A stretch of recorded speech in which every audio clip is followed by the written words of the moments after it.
One. Welcome to our webinar. So great to be able to invite you here today.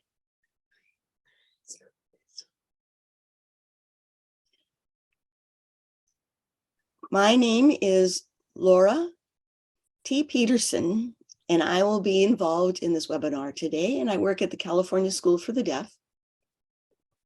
I focus on families who have deaf children between the ages of 0 to 5. And what that means, I'm helping them with IFSPs, IEPs, transitions, and so on. We have two parents who will be joining us today live in the webinar. And we have one parent who couldn't make it today, but will join us through a video recording. The audience for this webinar primarily is hearing parents. And so because of that, I will not be signing, but instead I will be speaking throughout the webinar. These two parents will also be speaking. They'll be speaking in English. And so we're going to be turning the signing portion over to, right now at this time, Patty Lessard, the interpreter. Okay, so we'll get started. So one of the first things I want to clarify is the term that I use the term deaf. It is an inclusive term that includes hard of hearing, deaf blind, deaf plus, regardless of hearing amplification and hearing level. It's an inclusive term. So just know that when I'm saying deaf, it means, if you consider yourself hard of hearing, I am including you in that label, or your child in that label. Okay.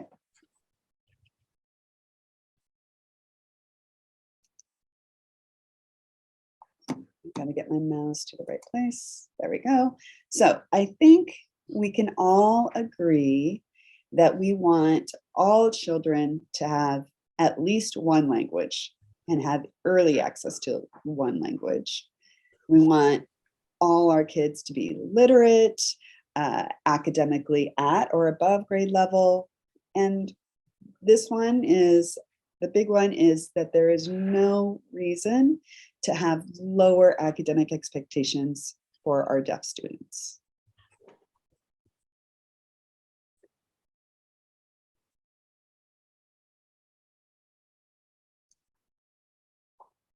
So the IDEA, the Individuals with Disabilities Education Act, was not necessarily designed for deaf children. It started, as a lot of educators know, as PL 94-142. That was the first law in 1975, and then it was reauthorized in 1990. However, a lot of the IDEA did not consider the importance of language access for our deaf students. So in 2004, the IDEA was updated with the special factors to address specifically what the least restrictive environment means for our deaf students.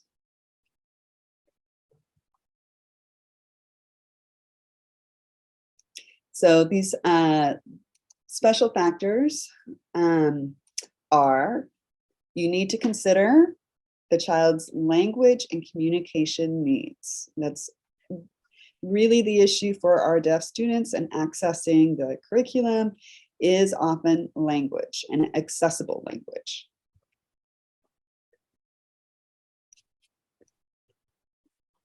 They need to have opportunities for direct communication with peers and professional personnel in the child's language. So this is a really important thing to add to for the IEP team to consider, is that it can't just be always indirect through an interpreter. There needs to be somebody who can actually communicate directly in ASL, for example, so that they can communicate directly, and that child has somebody that they can go to.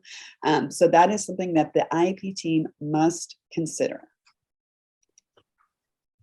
and as well as opportunities for direct instruction in the child's language. So not always going through interpreters. So that needs to be considered as part of the IEP. And that's very empowering for parents to really understand that. Oftentimes, I'm giving this this webinar because a lot of administrators, a lot of special ed administrators are not, trying to do something terrible to deaf children, or, trying to squash, parents of deaf children and what they want. It's often a lot of special educators do not know the specific needs and the specific laws that apply to our deaf students. So oftentimes as a parent, you will have to be educating the IEP team.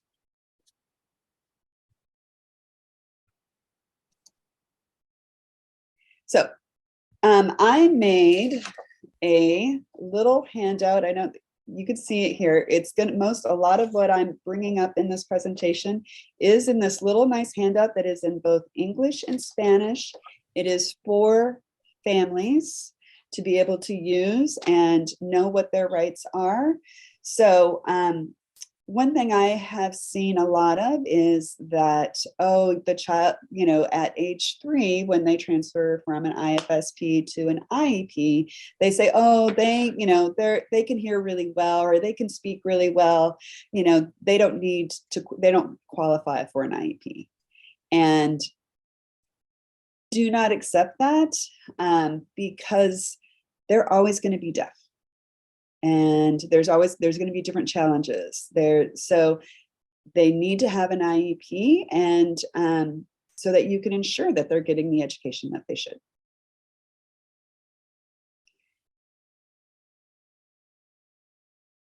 One thing that I hear administrators sometimes saying is, your child is not deaf enough.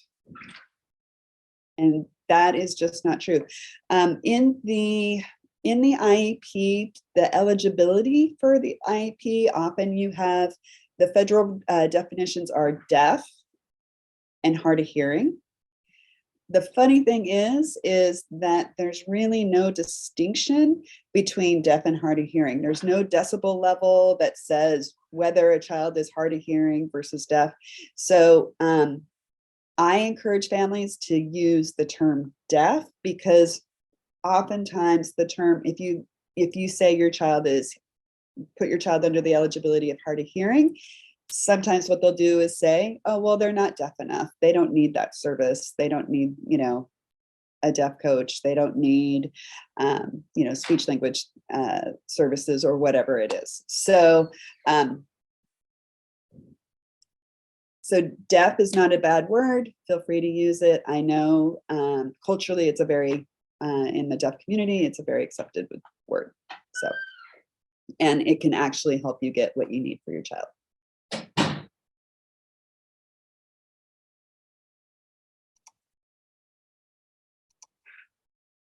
So, regardless of whether your child has hearing aids, cochlear implants, whatever, they still benefit from having an IEP. And the federal US code says that you cannot say, oh, because they have a cochlear implant and they hear well with their cochlear implant, that they are no longer have a disability. You cannot use that. It's their hearing level without those devices that determines their eligibility.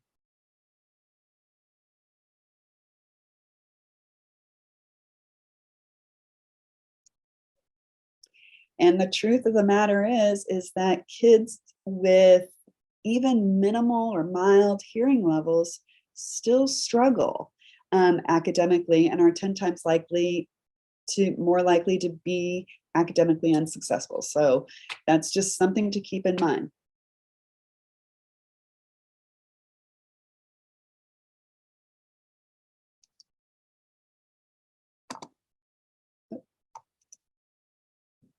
So now I'm going to introduce Minda, who is a wonderful parent of 2 children. She has her son, Oscar, who is deaf and attends our pre-kindergarten class here at the California School for the Deaf.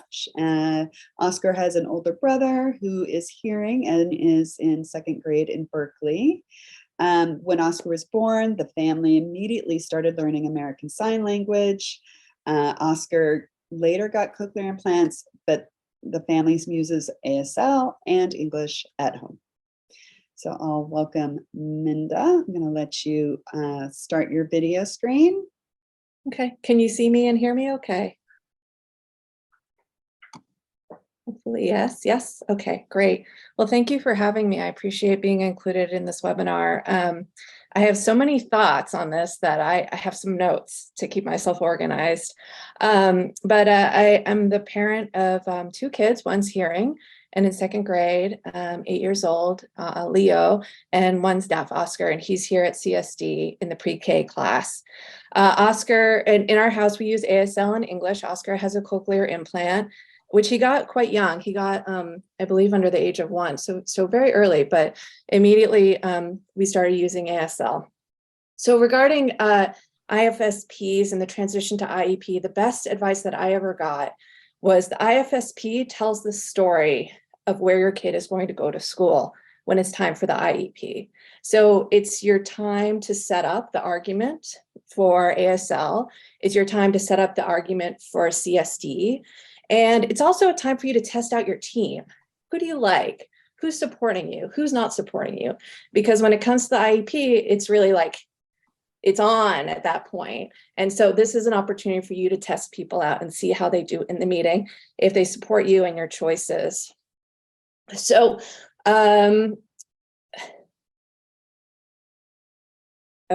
And so when we did that, when we finally got to the IEP, it was really obvious what we were going to do, and the school district knew what we were going to do too. There were no surprises there. So how did we get there? So we built our team, and our team included a lot of different people, but it included a deaf advocate from Dakara, Susan Gonzalez. It included a speech language therapist in English who was supportive of ASL and deaf culture, so wasn't going to denigrate it, would just support our choices to go to CSD, and an SLP specifically to work with Oscar on his ASL and do assessments as well, to talk about where he was and track that. So the deaf advocate, Susan Gonzalez from Dakara, before each IFSP meeting, we would communicate with her. We would let her know what we wanted. We would share all the reports with her, and we would elicit her feedback. And then in the meetings, we would always stop the meeting and confer with her and say, do you agree with this? Do you not agree with this? Do you see any issues here? And that was good for multiple reasons. First of all, her advice was really, really good. And second of all, it gave us a chance to slow down and make sure we were comfortable with everything that was happening in the meeting, and we agreed with it. And on more than one occasion, we actually took a sidebar with her, and we left the room to talk to her because we didn't agree with what was happening with the school district. We always agreed with Susan. Her biggest piece of practical advice and feedback was about addressing languages separately. So Oscar had access to sound. He had access to talking and communication through his cochlear implants, but that was separate from his access to ASL and his development of ASL as a language. So we had separate goals. We had ASL language goals, and we had English language goals. And I would really encourage you, if your family uses English and Spanish or English and Hindi or any other languages, that you then have three sets of goals. One for ASL, one for English, and one for whatever your home language is. And if you use even more, then have 4 or 5 sets of goals. But they should all be equivalent. So if you track language collectively together, then it's okay for your kid to know ASL 1 through 5 and in English 6 through 10. But that's not how the world works.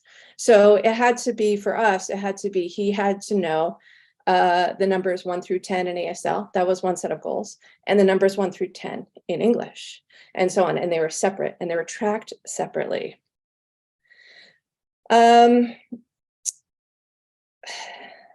We also made sure that all of his goals were educational in nature. So whether or not he can produce sounds with his mouth, that's not educational.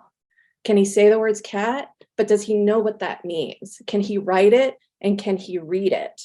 And is he able to use those terms appropriately? Again, in all the languages that we're looking at, in ASL and in English. So there was a lot of effort to say, well, he can hear sound, so that's enough. And it's not enough. Does he know what that means? And he can say words. Is that enough? And that's not enough. Does he know what that means? It has to be an educational goal. So where we turn to for educational goals, which I think Laura's going to talk about, is SB 210.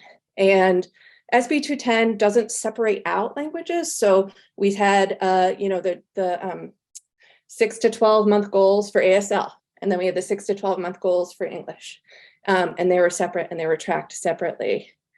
And the nice thing about SB 210 is that it's required by law. So we could lean into that and say, well, this is what is required by law. And at a certain point during the IFSP process, the school district just started stapling it to the back of our IFSP because they knew that that's what we wanted to do. And it just made it a lot easier too. So we weren't sort of creating goals out of nowhere. So when it was time to transition to the IEP, BOSD had Oscar meet with all their different professionals. There was a child therapist, there was an audiologist from the school district who was separate from our audiologist. There was an SLP from the school district who was separate from our SLP. And so when we came together for the IEP meeting, we opened by asking every person in the room, and there were a lot of people in that room because it was our team too. We asked them for what their experience was, their professional and educational background working with deaf children. The school district's professionals had minimal, if no, experience working with deaf children. Our professionals that we had did. And so that also gave us leverage as well, because the people that the school district brought in didn't have the background.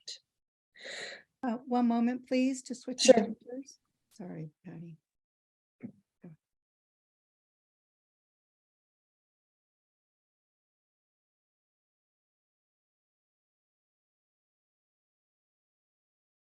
Go ahead.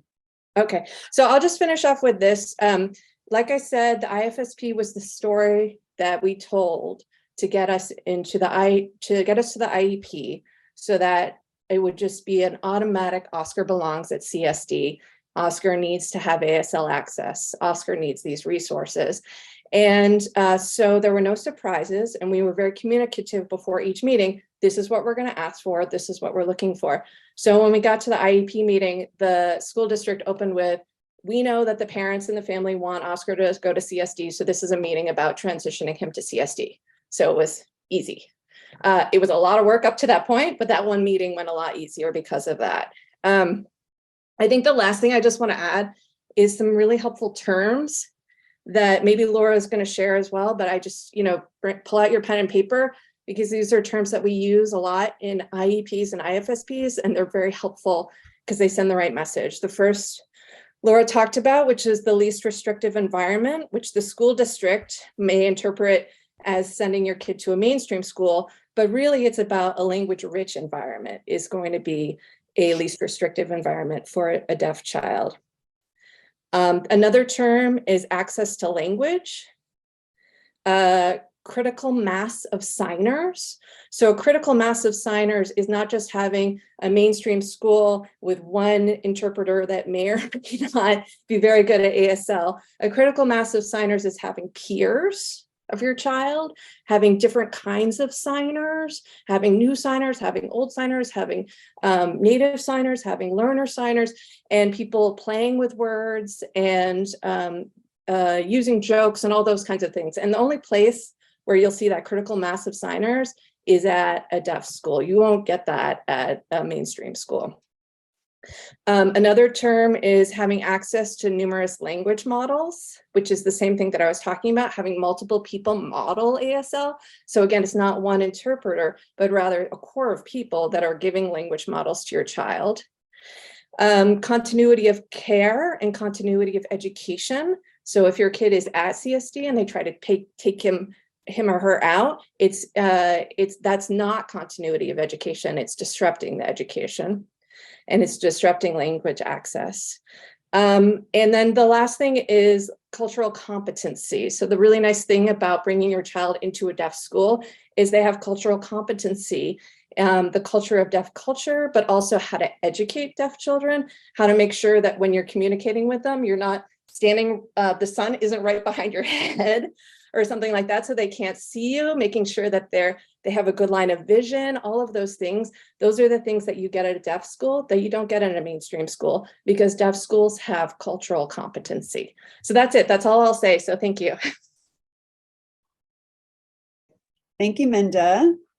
So I forgot to mention, we do have Q&A. We have both Minda and Christiana who will be here live today. And so if you have a question, if you want to specify if it's for Minda or Christiana or myself, I want to prioritize you guys having access to Minda and Christiana during today's session. So if you have questions, please put them in the Q&A and specify who it's for. All right, thank you. It's a lot of information to try and cover in a short amount of time. So, you know, we may not get to every question you have, but we'll try our best to answer them perhaps via email after this webinar. So one thing that's very important to know is that your child does not need to fail or fall behind to be eligible for an IEP. Oftentimes, special ed teams will say, oh, they're doing fine, they're at grade level, so they don't need an IEP. Whereas the reason they're at grade level is because they have an IEP and the services that it's providing. So and they, you know, they can be taking AP classes, they could be, you know, above grade level and still have an IEP. So that's just something really important to note. And sometimes what school districts will do is they'll say, congratulations, your child doesn't need an IEP. We can just give them a 504 plan. They no longer need an IEP. Don't fall for that. It can feel good to say, oh, your child's acting so, you know, just seems like they're just doing fine, but you're giving up a lot of rights. An IEP really gives family members legal rights, whereas a 504 plan just provides accommodations and does not give parents and family members the same amount of rights. So just be clear on that. I'm going to have Christiana join us and explain her experience. She is the mom of 6-year-old Frankie, who is here at the California School for the Deaf. He's in 1st grade. And her motto as the hearing parent of a deaf child is open mind, open heart.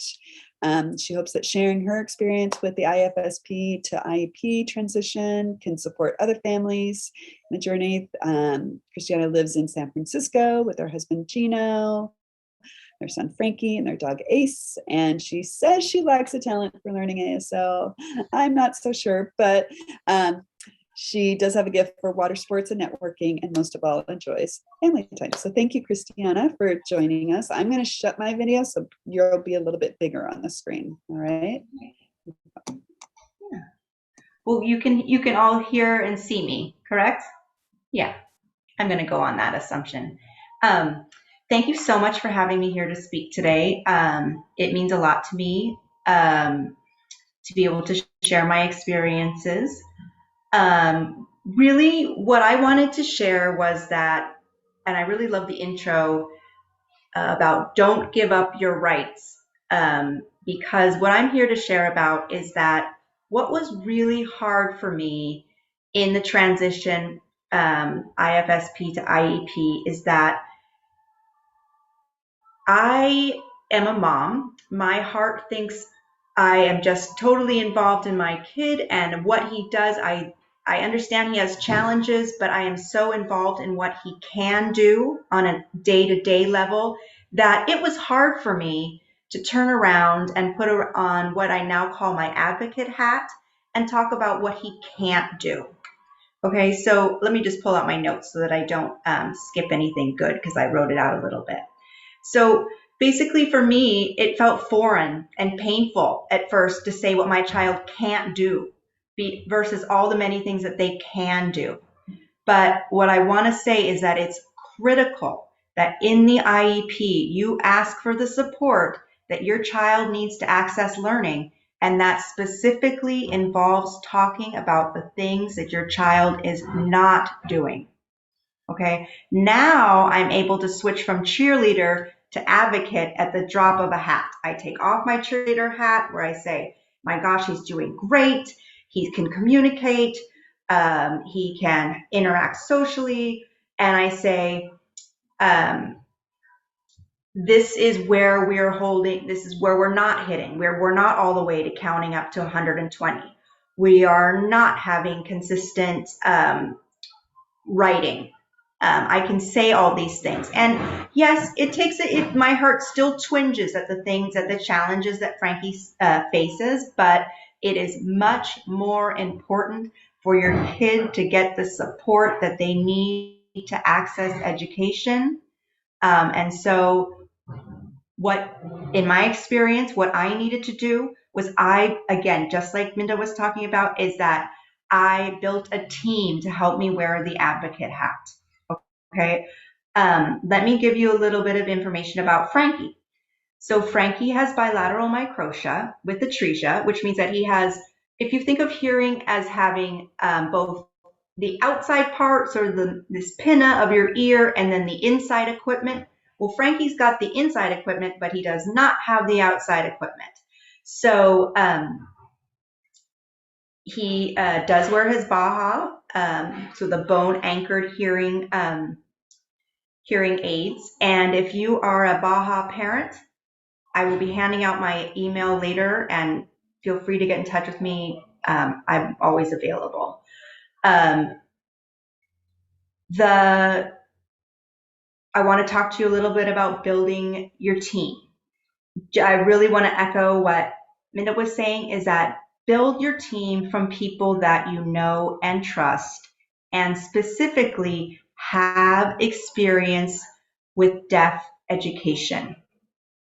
Because what you will find in the school districts is that, at least in SFUSD, is that there's the personnel fluctuate, they change, and some of people may have experience with deaf kids and their needs, and other people may have no experience. So you really want to be vocal and ask about that, if that, when you actually get to the meeting. But so I built my team from people I was already working with.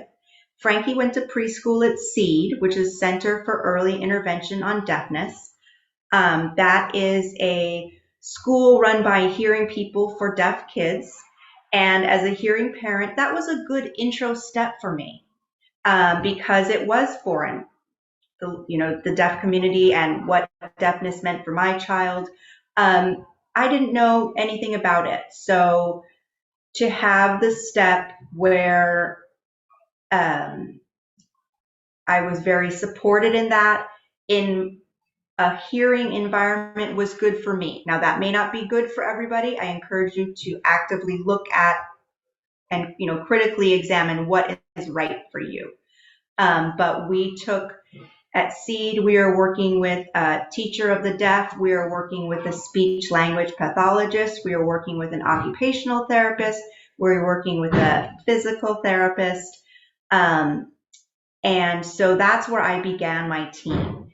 If you are not in a situation in like daycare, preschool, or at preschool where you have that kind of team, I really encourage you to reach out to Dakara. And then there's always Laura T. Peterson.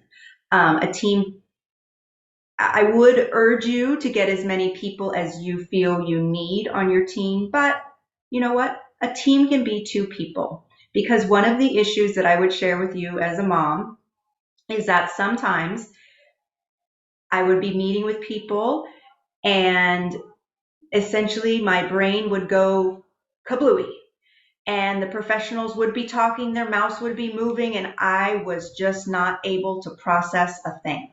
Now, that wasn't helpful for me or my child. So I strongly encourage you to always have a backup, and if not two, have three, have four, bring as much backup as you need. You really do need a team for this. It's going to be a lot of work, but it will pay off for you in the end. And please reach out if you need help building your team. Again, there is a lot of support out there. You are not alone.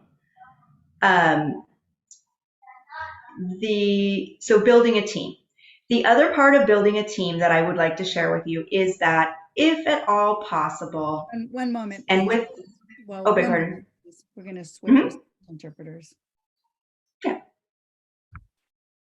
Go ahead. Thank you. Go ahead. Okay. Yes, go ahead. Oh, great. Okay.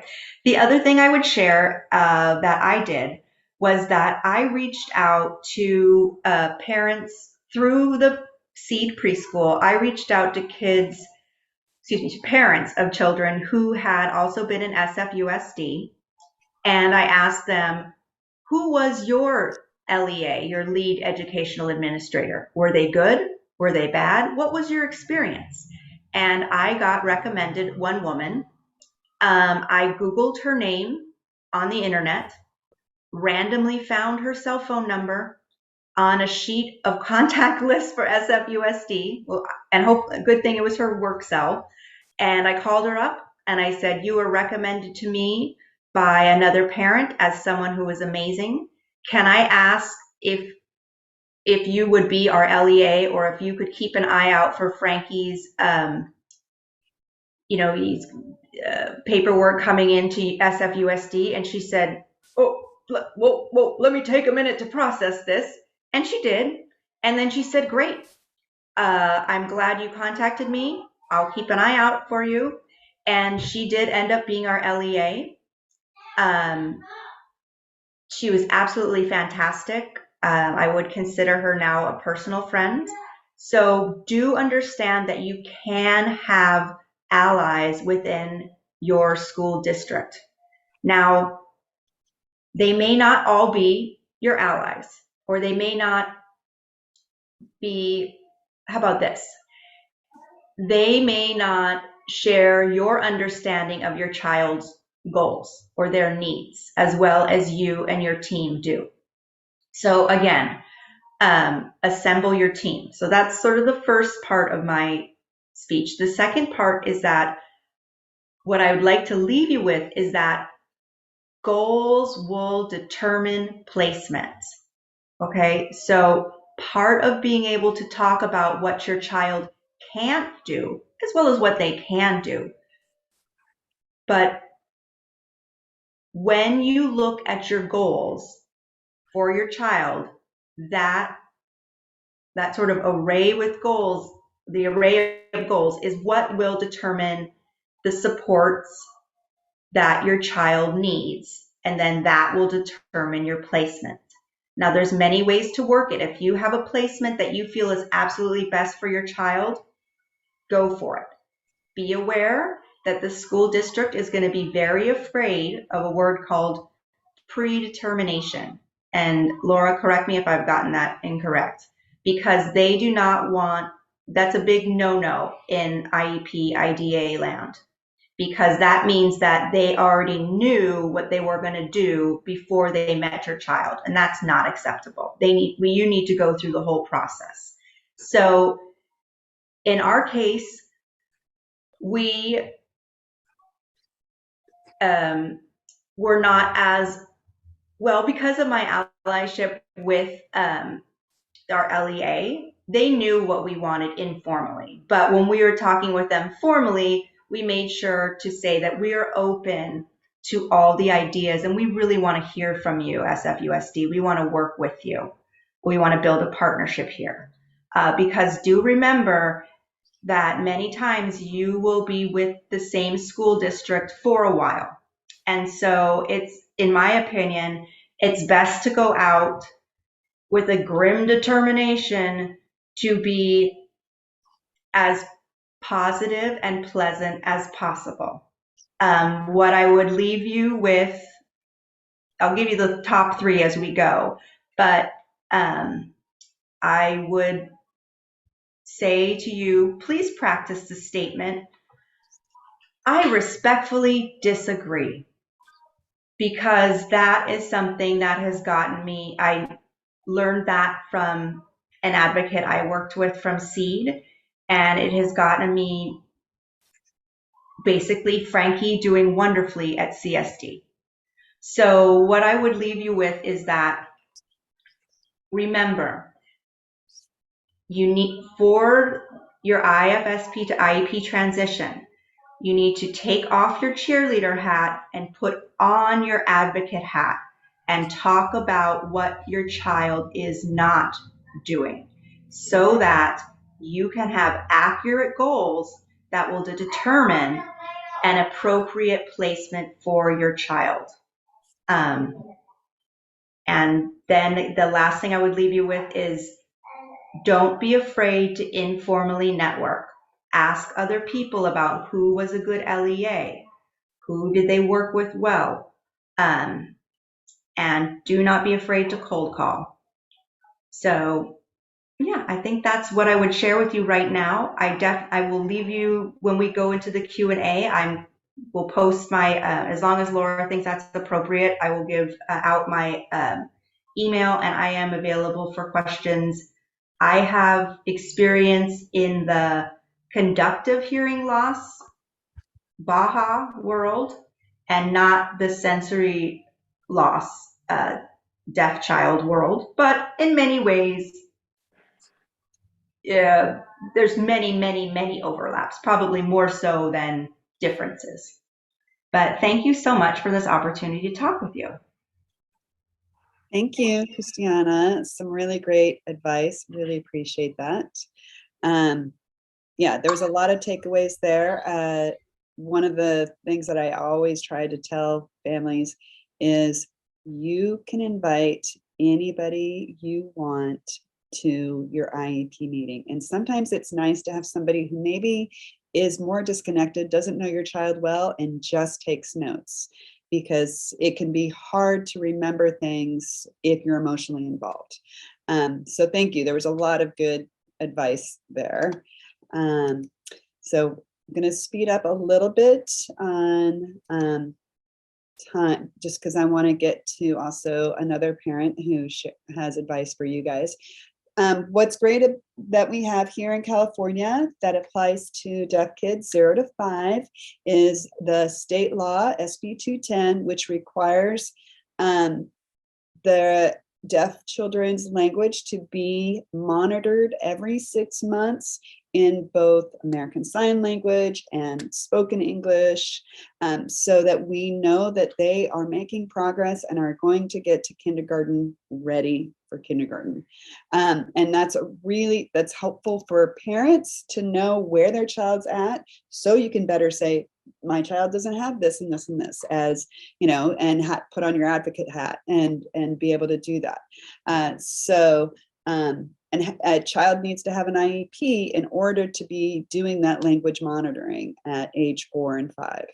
And that students, you know, so there's national, guidelines that say, you know, again, they need to have that access to language. They need to have direct communication so that they can their language can thrive at that age. Everybody who has a child 0 to 5 hopefully has seen this parent profile for deaf children's language, and this is something that you should know about. And there's a more detailed list of all the language milestones also available on the California Department of Education website. The Department of Education has taken a stance to clarify for families that families have the right to know the differences between language and communication modes.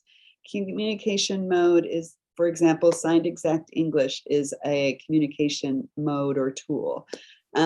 Those are not languages of instruction and are not recognized by the California Department of Education. And families don't have to choose one. our deaf children can be multilingual, and that is just fine. We do have those language milestone lists for 0 to 5 in Punjabi, in Spanish, in trying to remember all the languages, but on the Lead K family website, there are all the language milestones in those different languages, so families can really monitor and know where their child is at.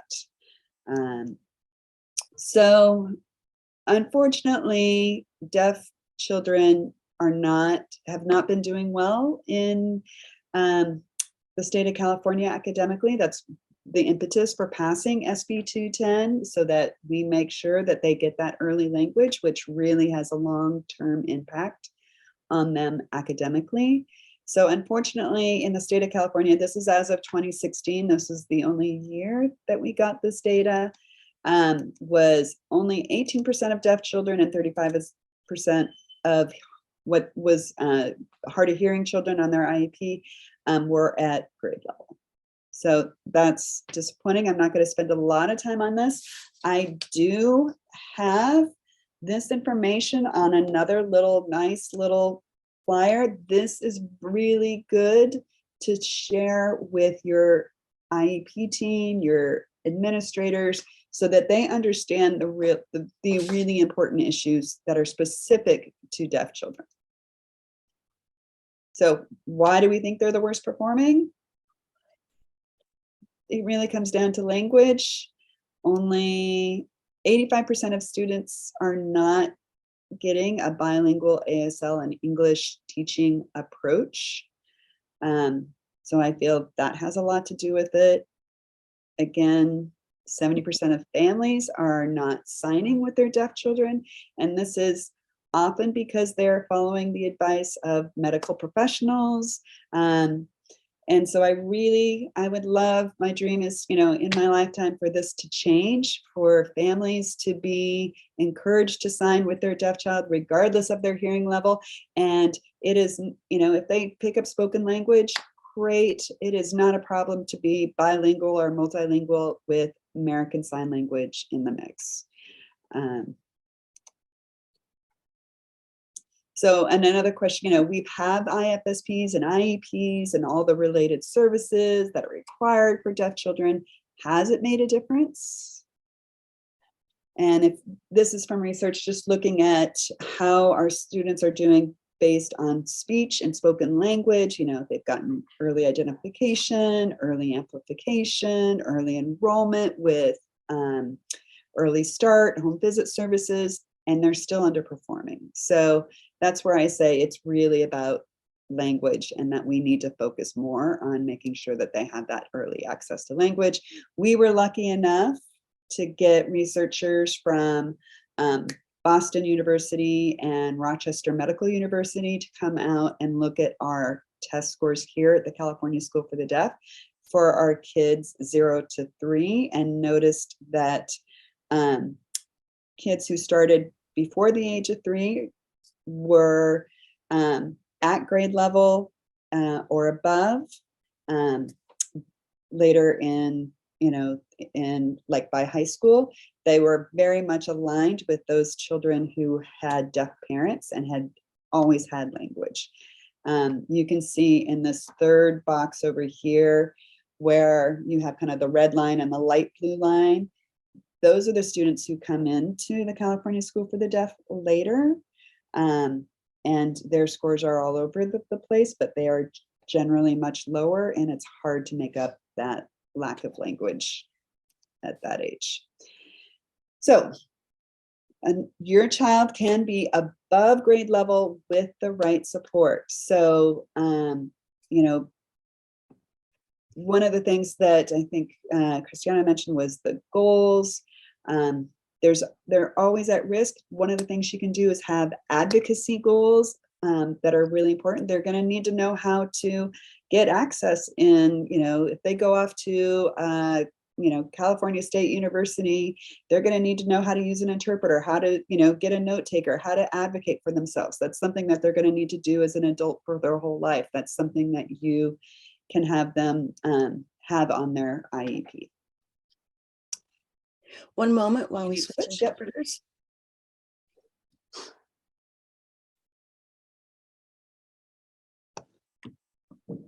So the California, specific to California, our education code says that our students need to have a significant number of language mode peers. I think Minda mentioned that critical mass. So having not just 2 or 3 other kids in the same classroom who they can sign with, but having a group of peers who are about the same age, same level, and that placements, talking about school placements, have opportunities for direct communication with peers, and they have that critical mass.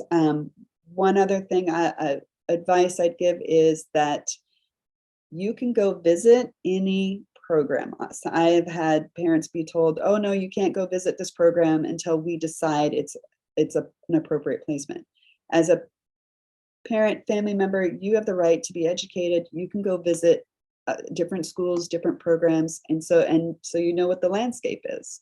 And then as part of the IEP team, you decide which one is the right placement.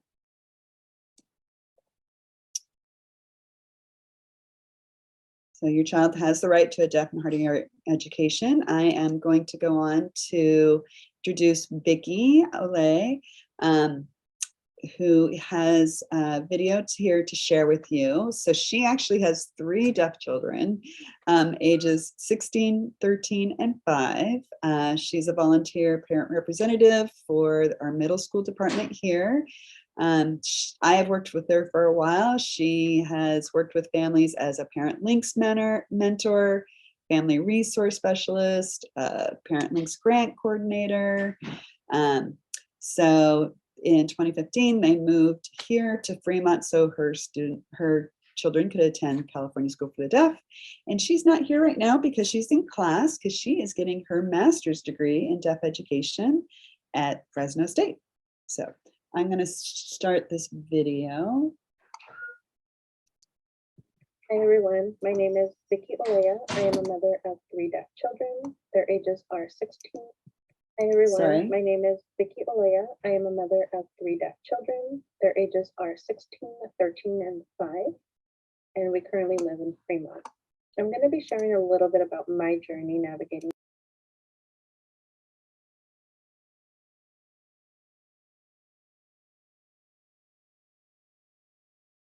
We've lost audio. So when I heard terms such as IFSP, IEP, least restrictive environment, IDEA, I had no idea what it meant. And so I also had no idea there were ASL milestones. I didn't know the difference between language and communication. I just remember the whole process was very difficult for me to understand. It was a whole lot of information at one time. And so I remember they talked about a referral that had to be made. They were going to talk about eligibility. And there was also going to be a development of an IFSP. There was going to be an important meeting that was going to occur, and I was going to have to sign, all these papers. And so, like many parents, I had a lot of questions, but I was afraid to ask. And so many times I just listened to what the professionals had to say. And so obviously, I wish I would have known then what I know now. And so it was definitely a learning process for me and probably for many parents. And so I'll share a little bit about what it was like for my oldest when he was younger, when there was that transition from the IFSP to the IEP. I had to tour 2 schools. And after the tour, I had to decide which program I wanted to enroll him in. And I remember, both schools had very different teaching philosophies for deaf and hard of hearing children. One was an oral program and the other was a total communication program. And I remember thinking, after the tours, I have to choose which one is best. And I didn't know what best practices for deaf and hard of children was. And so I really but was feeling very overwhelmed. And so I didn't want to choose the wrong program. I wanted to choose the right program for him. And so ultimately I ended up choosing the digital communication program for him. And I began learning American Sign Language alongside my child. Once I started learning ASL with him, I really, his language really started to develop, and he really started to express what, his wants and his needs were. So that was really, really nice to see. And so when that transition happened from the IFSP to the IEP, when he did start going to the preschool program, I noticed that there was only a very few peers in his class. And there was also only 2 deaf role models in the entire school. And so that was something that was very concerning to me. And I do think that the school district, did the best that they could with the resources that they had. However, I really felt that his educational needs were not being met. So I started to do some research, and I started to speak to other parents. It's my right. And so I started talking to other parents and started asking about what their challenges were, what their frustrations were with the program. And I really started to advocate for what I thought was best for him. And so shortly after, I met a parent who had a daughter who was deaf and attending the California School for the Deaf in Fremont. And so I decided to take a trip, and I wanted to know more about the school. And so I went, and within minutes, I knew it was the right place for my son. And so even though the IEP, the IFSB team did not inform me about the California School for the Deaf, you know, I would have liked to have known that early on, provided more resources, so then I could ultimately decide what I think is best.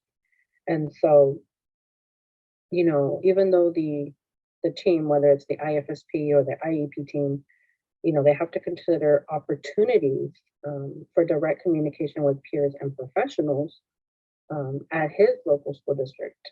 Like I mentioned, there was very few peers, and there was only 2 deaf role models in the entire school. So that was definitely missing. And so when we eventually moved to the Bay Area, we were so thrilled, to know there were 86% of the staff at CSD is deaf, and they have direct access to language, from the moment they go to school, to the moment they leave. And so and they have very high expectations for their students, and that is definitely something that I wanted for my children. And so that was my experience with one school district. And for my youngest, I was very fortunate. We were very fortunate to be connected with CSD early on. And so we experienced the IFSP process and the IEP process in a very positive way. And it was very informative. And we had access to play groups early on, workshops, important workshops like this one. And it was everything that I would have wanted for my first child. So I would like to just, before I end, I did want to share just a few tips with parents and that I would have liked to have heard, early on. And so the first one is make sure your deaf and hard of hearing child has early access to language. It's not only about, the home visits where the teacher comes in and is exposing them to language. The parent also has to do their part and play an active role in their learning as well. And so, you can do it. And so also to make sure that you have high expectations for them as well. In my home, I tell my children there is no such thing as can't. I can't do something. They know if they tell me, I'm going to make sure that they try and they, do whatever it is that they don't want to do. It's not so much that they can't, but they don't want to do. I do have 2 teenagers, so they like to tell me that they can't do something, to get out of doing something most of the time. And so I also want to say, to make sure that you ask questions. Make sure that you ask questions to the professionals, you get connected with other, you get connected with the team that believes in your deaf child. Thank you. Bye.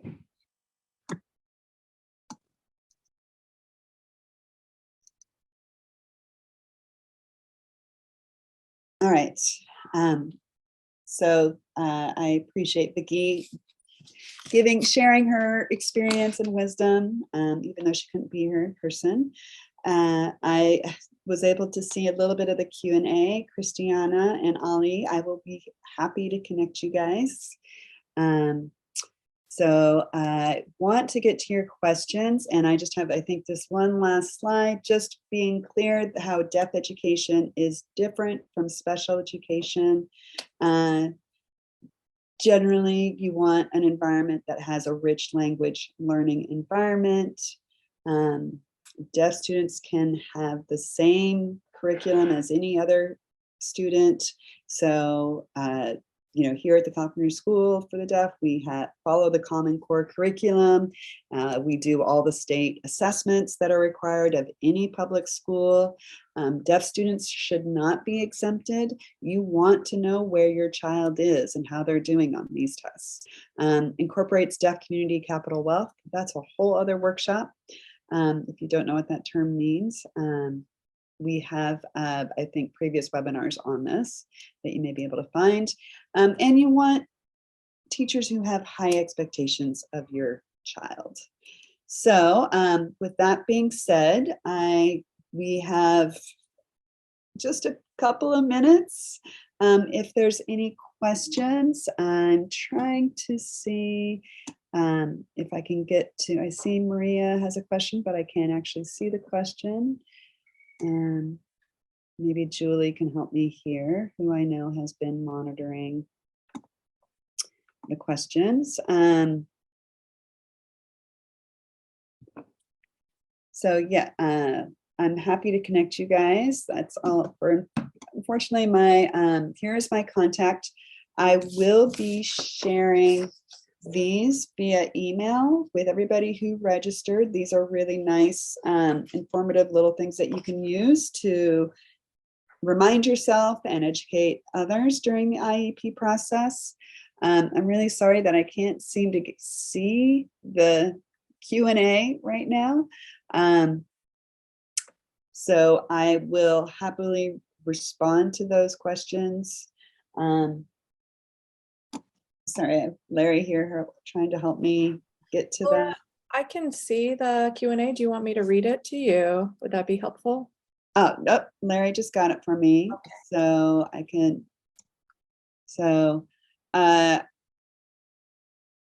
see, Minda, you responded to some of the questions during the chat. So as far as getting a deaf coach, there are deaf coaches available through here in the Bay Area. It's DECARA and SEED, the Center for Early Intervention in Berkeley. There's NorCal in Sacramento area, and there is Deaf and Hard of Hearing Service Center in Fresno area. They provide deaf coaches. But maybe one thing is maybe Julie, can you type in the Lead K Family Services? I think it's leadkfamilyservices.org. That's where you can find all the information about deaf coaches. I can also share that via email to everybody who registered for this. Let's see, any other questions? We're switching interpreters now. Thanks.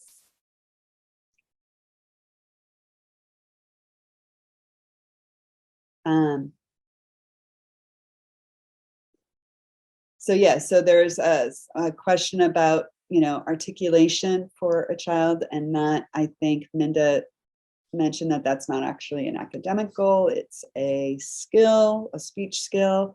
And I think it's fine to to have that on the IEP and have their speech language pathologist working on that, but really make sure you know whether your child is understanding and making meaning from it, not just having the ability to articulate. So have speech goals, but speech goals do not take the place of language goals. So I think Julie has answered a lot of these really well, and we are at time. So I really want to thank Patty and Jewel for interpreting. I want to thank Minda, Christiana, and Vicky for their input and participating today. And if people have, can certainly email and reach out if you have more questions.